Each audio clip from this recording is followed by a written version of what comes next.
Hello and welcome back to the channel.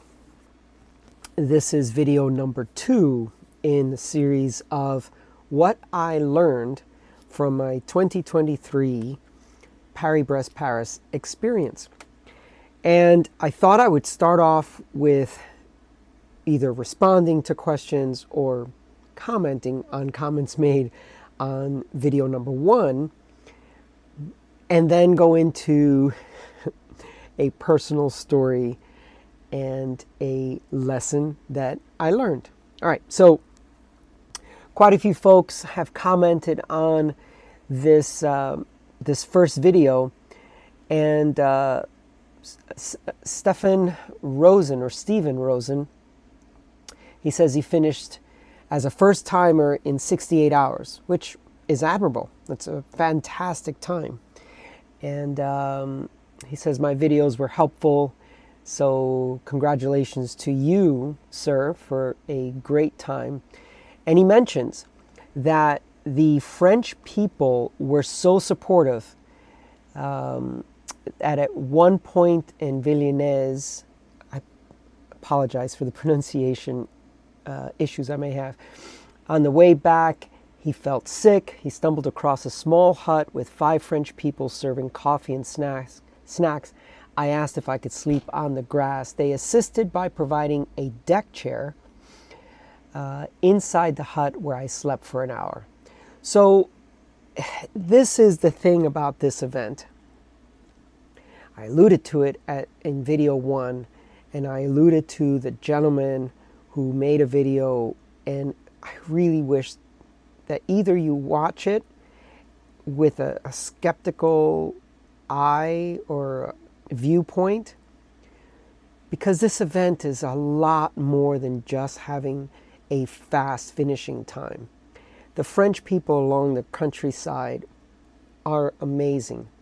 They are out there to cheer you at all hours of the night, and this is an experience. It's called a race. They time you. You have a timing chip on your frame number, and you have mats that you go through and electronic sensors and all that. But this is an experience that you need to go into the event knowing that this is an experience and you can race somewhere else. Anyway, so Stefan goes on to say, he slept for an hour. He also said it was a lot hillier than he expected. So I'm not sure where he's from. Oh, there it is, London, UK. That's where he's from. So, yeah, and he definitely had too much stuff. And so did I. I had too much stuff with me. The major lesson I learned is I carried too much self-sustaining items. Too much nutrition with me, battery packs, all this other kind of stuff that I really could have done without. And I'm not usually a weight weenie, but when you have 40,000 feet of climbing and you're carrying, let's say 15 pounds of extra gear, let's say, approximately 7 kilos of extra gear, not to mention, I mean, let's be honest about this. Your bowel movement cycles get completely interrupted. And so I was carrying a lot of extra weight there as well, right? So for 4 days, you can do the math of eating a lot of solid foods for 4 days, all right? So there was another gentleman whose comment I wish to refer to. Here it is. Christian the Slayer. Awesome name. I love these names. So he says, can you put in one of your future videos whether you saw any dangerous things some other riders were doing, almost falling asleep while riding, dangerous situations in some groups, people sleeping in unsafe places, such as on the road, etc. Please. Well, yes, I was going to cover this, but that probably would have been included in another video and probably would have lengthened the video ridiculously. So let's address it Now, I did not see the crashes, but I came upon a few crashes that had already happened. I also, at one of the controls at one of the cafeterias, I did run into a gentleman, figuratively, I ran into a gentleman who is an American, and he had a lot of road rash on his face and on his body. And so everyone got a nickname during the event, because you either didn't know their name, or if you knew their name at one point, you'd forget it somewhere. So everyone got a nickname. So this gentleman, his name was Scarface. And Scarface had crashed, and I don't remember how it happened, but he crashed, and just a lot of road rash. Another time we were coming through a village, and some of the roundabouts in some of these villages, they're just kind of a little bit of buildup of concrete and cobblestones, and they're just not that high, but you do have to navigate around it.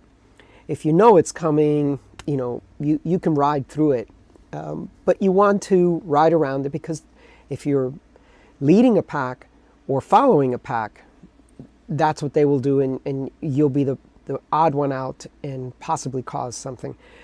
Came up on one of these roundabouts. I saw about 3 or 4 riders down, and I think I saw maybe 2 more, or came upon 2 more incidences. So yes, when you roll out in groups of what I heard was supposed to be 300, but maybe it's less. So each wave is about 300 riders. If you have never been in a mass start situation with 300 other riders that you don't know anything about, there are 2 things you can do. 1, make your way to the front. Always make your way to the front.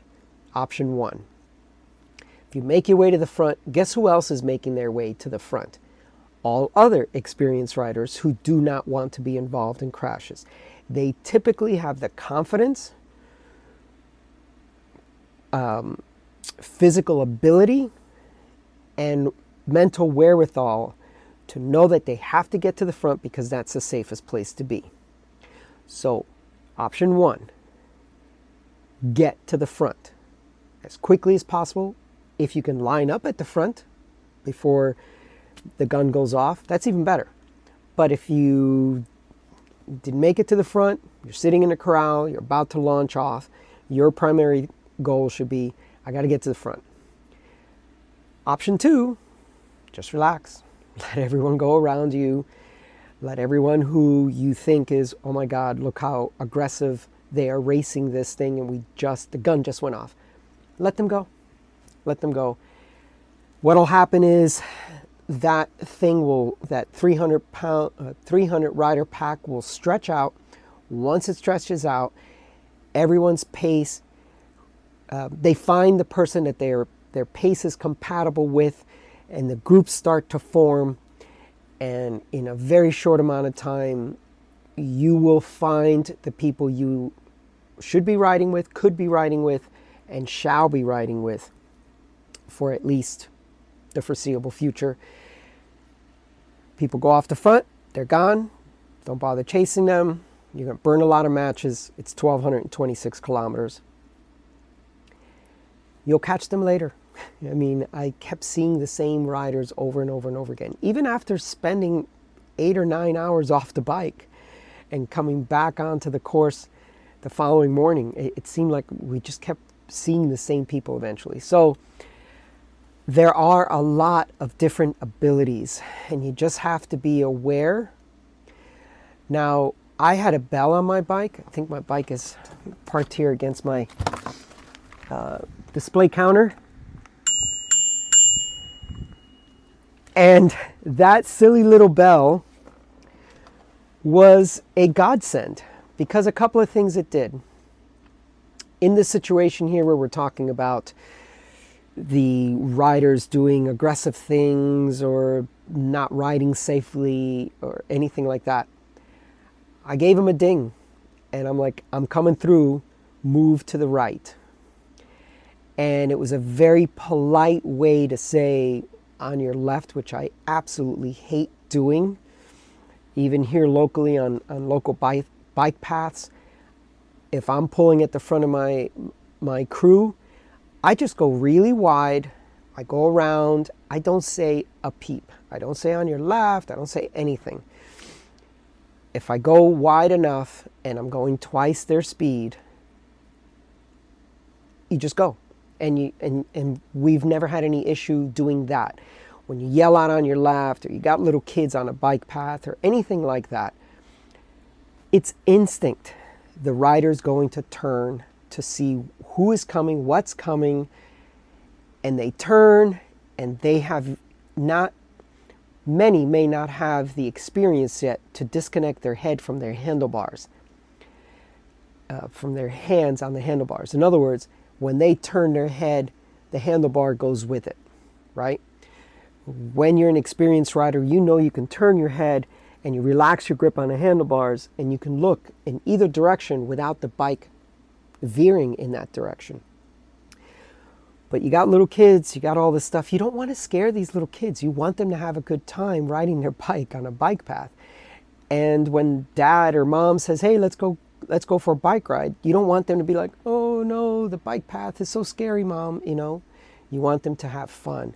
So I don't yell on your left and all that stuff. So during this event, because of all the other languages, I mean, how many times was I going to learn on your left? How many different languages was I going to learn on your left?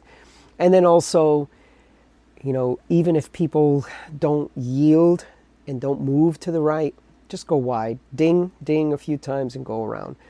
A lot of times we were in a pretty fast moving pack, and several of us would have bells, and that was really cool because then they could hear that there's a lot of people coming, and then they would move over.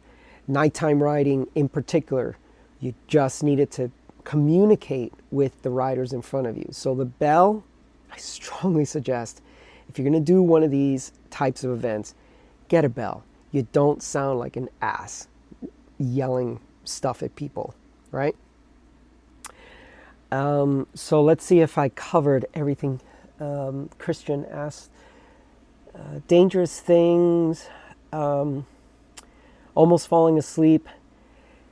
Yes, there was this, I don't know if he was Korean or Japanese. This gentleman was, and there was an Indian, someone from India as well.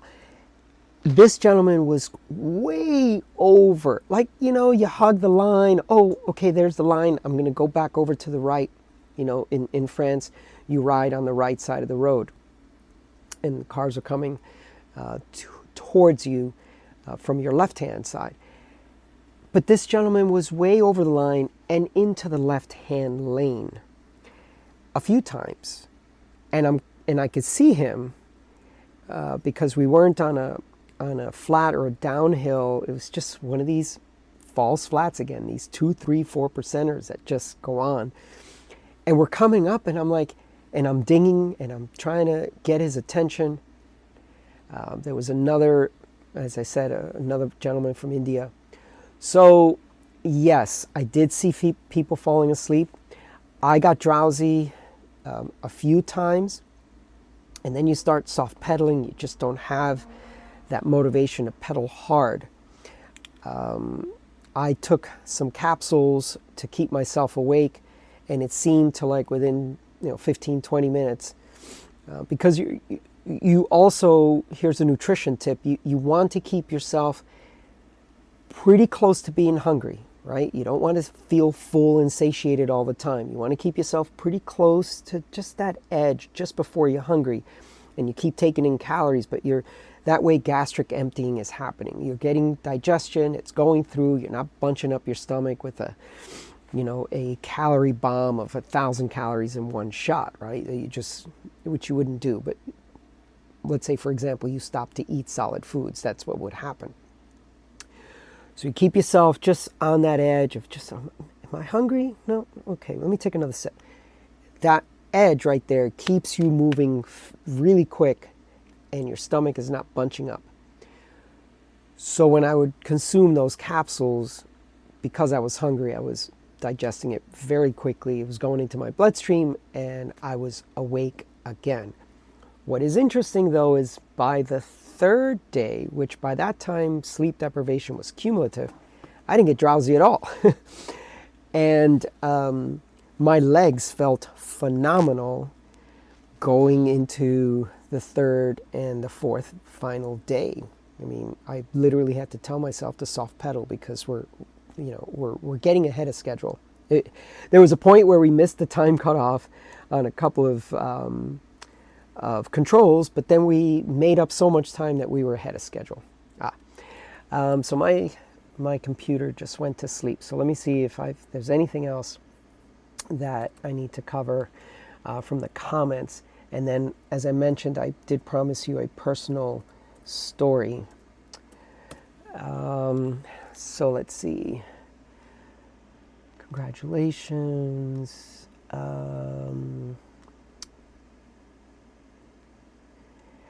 Here's one. Did a few people recognize you from a YouTube channel? This was something else I was going to cover. I am so humbled by the fact that so many people, well, so many, but often people came up to me and said, "You don't know who I am, but I watch your YouTube channel."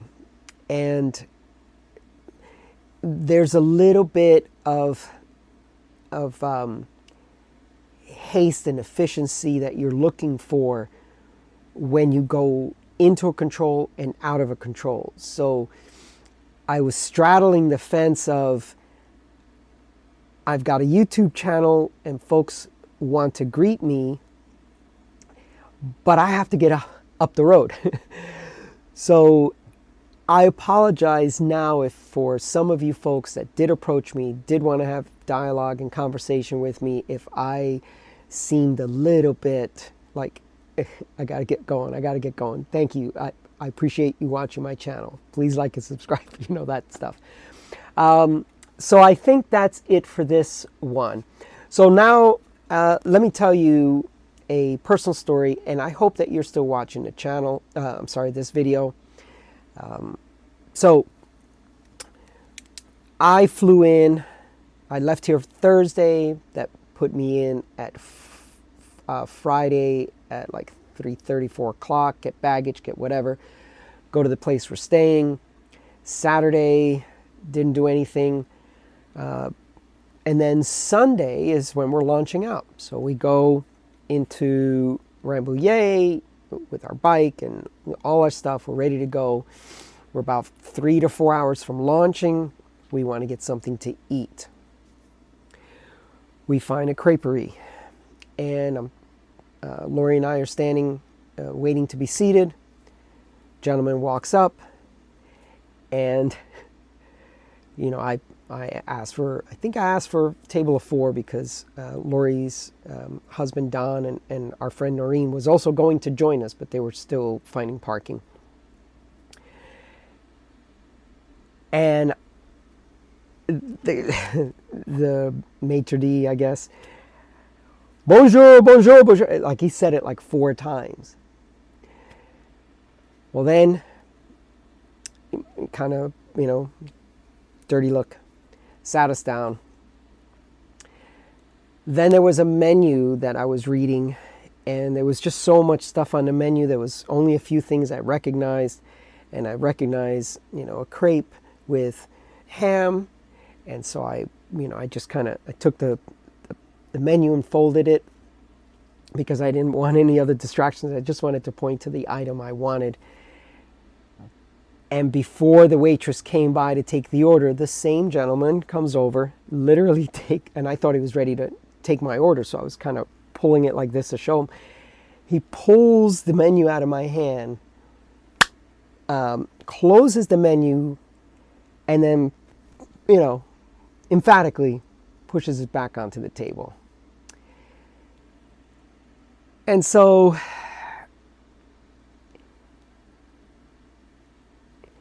in an effort for them to teach us manners, customs, culture, that kind of stuff, it just seemed to me like it was a little over the top correction. So here's my tip for today.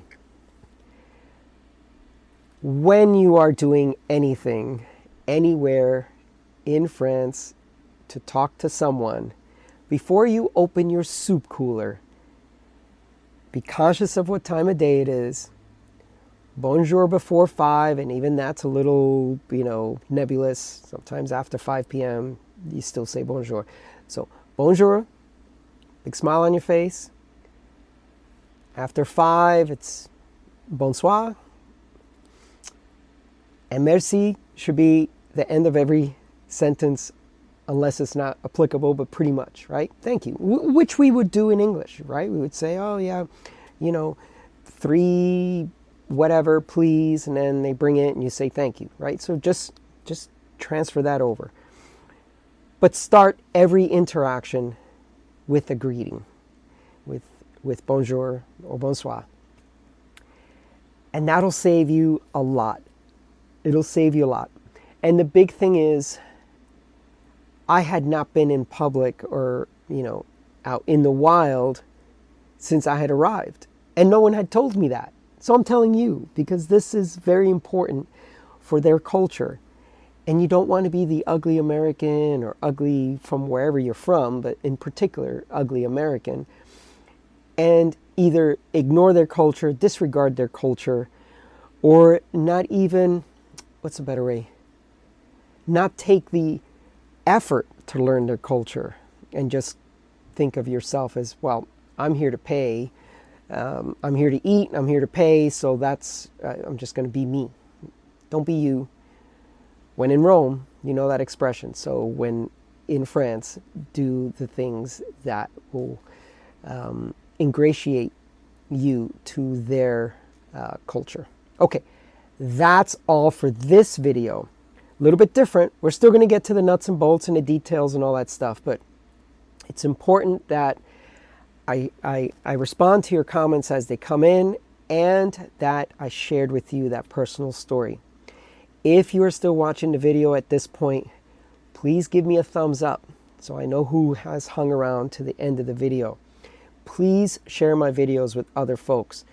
We are so close to 5,000 subscribers. We're at 4,740 or so. And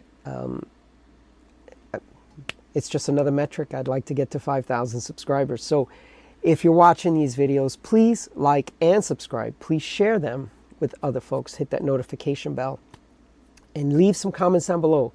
I will respond to them either via a written response on the video, or as you see here on YouTube. Thank you so much for watching. I do appreciate your support. And all of you that I've met on the road, it was awesome. I'm glad I put a face to a name, and I look forward to seeing you folks up the road.